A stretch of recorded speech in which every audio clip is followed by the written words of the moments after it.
നബി അലൈഹിസ്സലാമും യാക്കൂബ് നബി അലൈഹിസ്സലാമും തന്റെ മക്കളോട് സംസാരിക്കുന്ന വർത്തമാനങ്ങളാണ് സൂറത്തുൽ ബഖറയുടെ 132, 133 ആയത്തുകൾ പരാമർശിക്കുന്നത്. ഇബ്രാഹിം നബി അലൈഹിസ്സലാം പറയാണ്, ഇബ്രാഹിം ബനീഹി വയഅഖൂബ് യാ ബനിയ ഇന്നല്ലാഹ അസ്തഫാ ലക്കുമുദ്ദീൻ. സ്വന്തം മക്കളോട് ഒരു പ്രവാചകന്റെ സംസാരം. യഥാർത്ഥത്തിൽ ആ മക്കളും നബിമാരാണ് എന്നുള്ളതാണ് ഈ വർത്തമാനത്തിന്റെ ഗൗരവം എത്രത്തോളാണെന്ന് തിരിച്ചറിയും. ഇബ്രാഹിം നബിയുടെ മകൻ ഇസ്മായിൽ അലൈഹിസ്സലാം, മറ്റൊരു മകൻ ഇസ്ഹാഖ് നബി അലൈഹിസ്സലാം, ഇവരോടൊക്കെയാണ് ഈ സംസാരം നടക്കുന്നത്. എന്താണ് സംസാരം? ഫലാ തമൂതുന്ന ഇല്ലാ വഅൻതും മുസ്ലിമൂൻ. നിങ്ങൾ അല്ലാഹു സുബ്ഹാനഹു വ തആല പരിശുദ്ധ ദീനിലേക്ക് തിരഞ്ഞെടുത്തിട്ടുണ്ട്.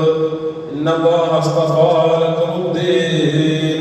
പരിശുദ്ധ ദീനിനെ നിങ്ങൾക്ക് അല്ലാഹു തആല വലിയ ഔദാര്യമായി നിങ്ങൾ അല്ലാഹു തആല മുസ്ലിമാക്കിയിട്ടുണ്ട്. എന്നിട്ട് ഇബ്രാഹിം നബിയും യാക്കൂബ് നബിയും തങ്ങളുടെ മക്കളോട് പറയാണ്, ഫലാ തമൂതുന്ന ഇല്ലാ വഅൻതും മുസ്ലിമൂൻ. പ്രിയപ്പെട്ട മക്കളെ, നിങ്ങൾ ഒരിക്കലും മുസ്ലിമായിട്ടല്ലാതെ മരിക്കരുതോ. നിങ്ങൾ മുസ്ലിമായിട്ടല്ലാതെ മരിക്കരുത്. നിങ്ങളുടെ മരണം മുസ്ലിമായ നിലയിലായിരിക്കണമെന്ന് പിതാവ് ഓർമ്മപ്പെടുത്തുന്നു. ആരെ ഓർമ്മപ്പെടുത്തുന്നു? നബിമാരായ മക്കളെ ഓർമ്മപ്പെടുത്തുന്നു. മഹാനായ ഇബ്രാഹിം അലൈഹിസ്സലാം. സൂറത്തുൽ ബഖറയുടെ 132 ആയത്ത്.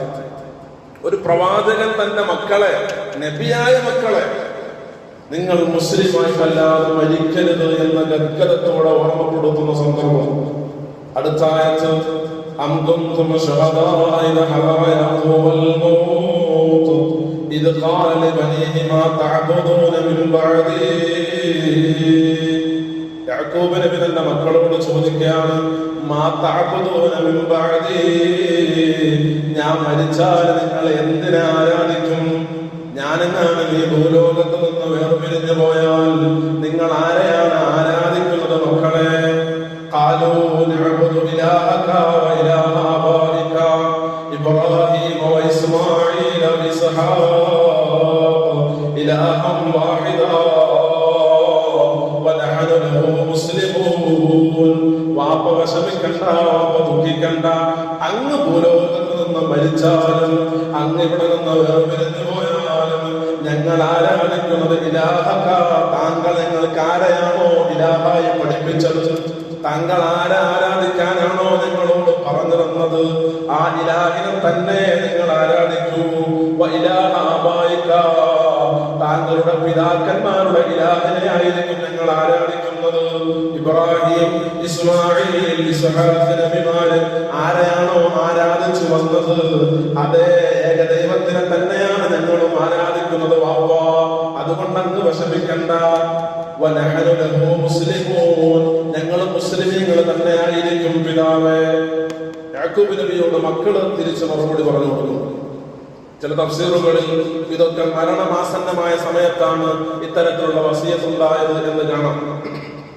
അതായത് യാക്കൂബ് നബി മരിക്കാൻ കിടക്കുന്ന സമയത്ത് തന്റെ മക്കളോട് ചോദിക്കുന്നു, ഞാൻ മരിച്ചാൽ നിങ്ങൾ ആരെയാണ് ആരാധിക്കുന്നത്? യാക്കൂബ് നബിയുടെ മക്കളിൽ ഒരാൾ നബിയും മറ്റെല്ലാവരും ഔലിയാക്കന്മാരാണ് എന്ന് ചരിത്രത്തിലുണ്ട്. അത്രയും സമുന്നതന്മാരായ വ്യക്തിപ്രഭാവങ്ങൾ അല്ല, അവരൊക്കെയും നബിമാരായി വാഴ്ത്തപ്പെട്ട ആളുകളാണ് എന്നും പണ്ഡിതന്മാർക്ക് അഭിപ്രായമുണ്ട്. അത്തരത്തിൽ ഏറ്റവും ഉന്നതന്മാരായ ആളുകളോട് ചോദിക്കുകയാണ്, ഞാനെങ്ങാനും മരിച്ചാൽ നിങ്ങൾ ആരെയാണ് ആരാധിക്കുന്നത്? അതൊരു പിതാവിന്റെ ഏറ്റവും വലിയ വ്യാകുലതയാണ്. ഞാൻ നബിയാണ്, അതുകൊണ്ട് എന്റെ മക്കളൊക്കെ സ്വാലിഹ്യങ്ങളാണ് എന്നല്ല. എന്റെ മക്കളൊക്കെ അല്ലാഹു തആല ഉന്നതന്മാരാക്കി മാറ്റിയ ആളുകളാണല്ലോ എന്ന ആശ്വാസത്തിന്റെ പുറത്ത് മരണപ്പെടുന്ന പിതാവിന്റെ വർത്തമാനമല്ല ഖുർആൻ പറഞ്ഞത്. ഞാൻ മരിച്ചാൽ നിങ്ങൾ ആരെയാണ് ആരാധിക്കുന്നത്? നിങ്ങളെങ്ങാനും ഇസ്ലാമിന്റെ ബൗണ്ടറിയിൽ നിന്ന് പുറത്തേക്ക് പോവോ? ഞാനിവിടെ ഏകദൈവത്തിൽ വിശ്വസിക്കണമെന്ന് ജനങ്ങളെ പറഞ്ഞു പഠിപ്പിച്ച നബിയാണ്. ആ എന്റെ മക്കളായ നിങ്ങൾ ആരെങ്കിലും ഏകദൈവ വിശ്വാസത്തിൽ നിന്ന് പടിക്ക് പുറത്ത് കിടക്കുമോ എന്ന ഒരു പിതാവിന്റെ വേദന ഖുർആൻ നമ്മുടെ മുമ്പിൽ വ്യക്തമായി അവതരിപ്പിക്കുന്നു. സൂറത്തുൽ ബഖറയുടെ 132, 133 ആയത്തുകളിലൂടെ. ഇതാണ് ഒരു പിതാവിന്റെ യാഥാർത്ഥ്യപരമായ വേദന, ഒരു മുസ്ലിമായ പിതാവിന്. നമ്മളിലേക്ക് കടന്നു വന്നാൽ നമുക്ക് പലതരത്തിലുള്ള വിഷമതകളുണ്ട്. നമുക്കൊരുപാട് വിഷമതകളും വ്യാകുലതകളും ഉണ്ട്. നമ്മുടെ തലമുറയെ ആലോചിക്കുമ്പോ നമ്മുടെ ഒന്നാമത്തെ പ്രയാസം, നമുക്ക് ഏതെങ്കിലും തരത്തിലുള്ള രോഗം സ്ഥിരീകരിച്ചാൽ, നമുക്ക് ഷുഗർ ഉണ്ട് എന്ന് ഡോക്ടർ സ്ഥിരീകരിച്ചാൽ, ഷുഗറിന്റെ അളവല്ലാതെ കൂടുതലാണെന്ന് പറഞ്ഞാൽ, അല്ലെങ്കിൽ ബ്ലഡ് പ്രഷർ കൂടുതലായാൽ, മറ്റേതെങ്കിലും തരത്തിലുള്ള മാറാ രോഗത്തിന് നമ്മൾ അടിമപ്പെട്ടു എന്നൊരു സ്ഥിരീകരണം നമുക്ക് ലഭിച്ചാൽ നമ്മുടെ കൽബിന് വല്ലാത്ത പടച്ചിലുണ്ട്. ഇനി മാറാ രോഗമൊന്നും വരണ്ട, എങ്ങാനും ശരീരത്തിന്റെ ആഫിയത്ത് നഷ്ടപ്പെട്ടു തുടങ്ങി എന്നൊരു തിരിച്ചറിവ് നമ്മുടെ നവമണ്ഡലത്തിൽ ഉരുത്തിരിഞ്ഞാൽ പിന്നെ നമുക്കൊരു വിഷമം, നമ്മുടെ പ്രതിസന്ധി, നമ്മുടെ എല്ലാ സമയത്തുമുള്ള ഏറ്റവും പ്രധാനപ്പെട്ട ആകുലത എന്തെന്നാൽ, ഞാൻ മരിച്ചാൽ എന്റെ മക്കൾ എന്ത് ചെയ്യും? അത് യാക്കൂബ് നബിയുടെ ആകുലതയല്ല. ഞാൻ മരിച്ചാൽ എന്റെ മക്കൾ ആരാധിക്കും എന്നുള്ള വ്യാകുലതയല്ല. ഞാൻ മരിച്ചാൽ അവരെങ്ങനെ ഭക്ഷണം കഴിക്കും? ഞാൻ മരിച്ചാൽ എന്റെ മക്കളുടെ കല്യാണം ആര് നടത്തി കൊടുക്കും? ഞാൻ മരിച്ചാൽ എന്റെ മക്കൾക്ക് ഇന്നിപ്പോൾ ഞാൻ പണിക്ക് പോയി അധ്വാനിച്ച് കൊണ്ടുവന്ന് നയിച്ചു കൊണ്ടുവന്ന് ഭക്ഷണം